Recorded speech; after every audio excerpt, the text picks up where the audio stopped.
Today we have Weslynn Waties with us today, and we're going to be discussing domestic violence. I think it's something that needs to be discussed, and she'll get into that more.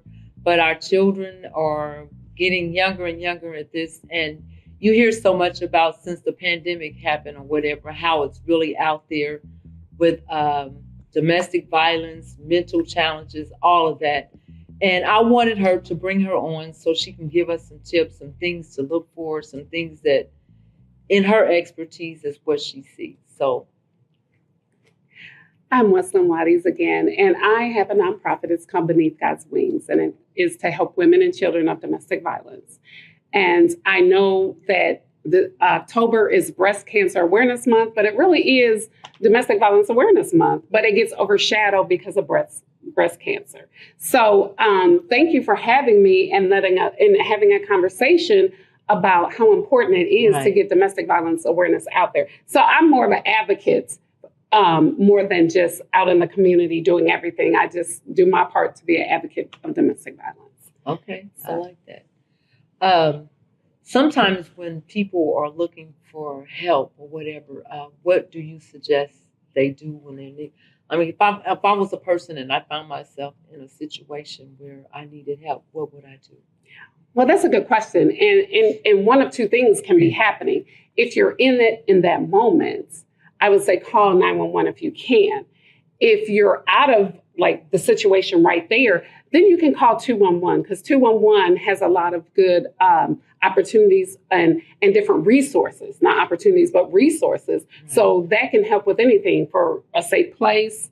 You can get Coburn Place is a good place for domestic violence awareness or domestic violence. Julian Center, so they can give you resources and where to go. Salvation Army, there's different places now that you can go to.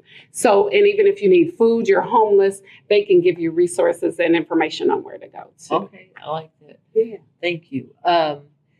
So you say that there are a lot of young children or because I had thought maybe sometimes maybe high school, but you said they're starting younger than high school. Well, right. Well, high school, it's happening there too. But I've noticed since I was working in the schools, in an elementary school, that you have more girls and boys fighting. They might like each other, but young men and young women have to know that that's not normal. Right.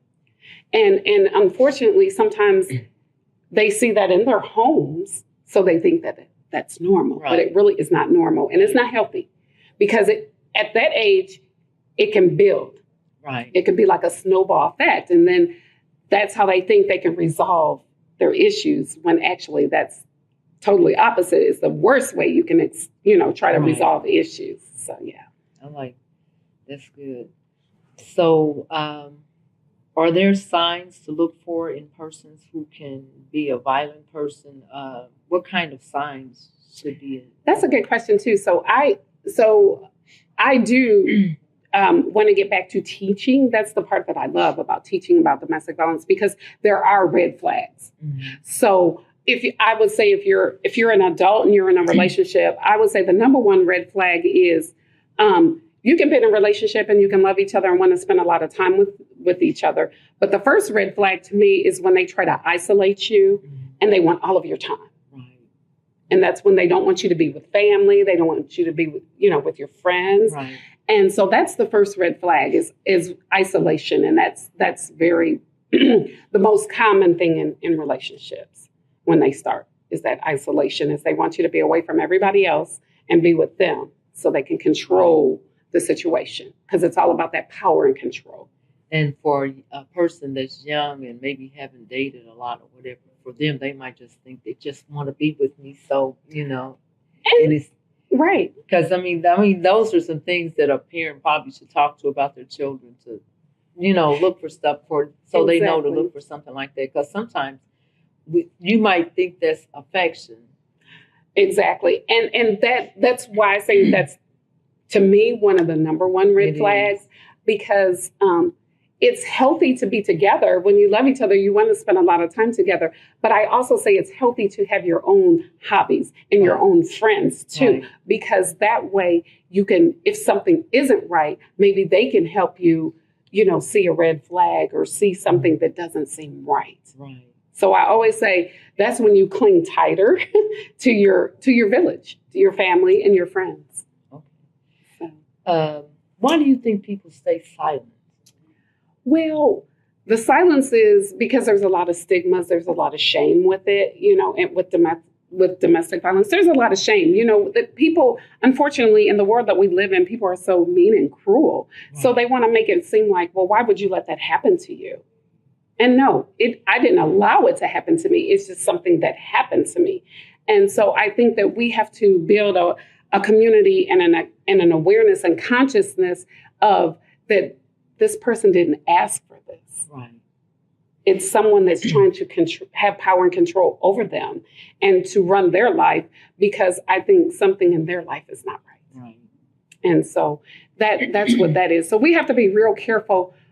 When somebody says this happens to them, we have to believe them. Right. And not question, well, why are you saying this? And why do you think, this is what's happening to me? And we have to believe them. And we have to try to get them help. So that's good. Do you have anything else? I would just say I'm here. I'm available. If you want to reach me, you can reach me at beneathgodswings@gmail.com. I'm really not good on putting my cell number out there, but I will. It's 317-313-0621. And I would say to you, if you are in a situation, be very careful because now it's escalated more than just beating on you. It's life or death. And I would say, call me, email me, and we will work on a plan because I don't tell anybody to just leave. We will work on a safety plan, and then we will consciously and seriously get you out at the right time. That'll work. Thank you. Thank you so much. Thank you for having me. Awesome. We are so happy that you joined us. If you ever find yourself in a situation of domestic violence or whatever, get help. Don't stay there.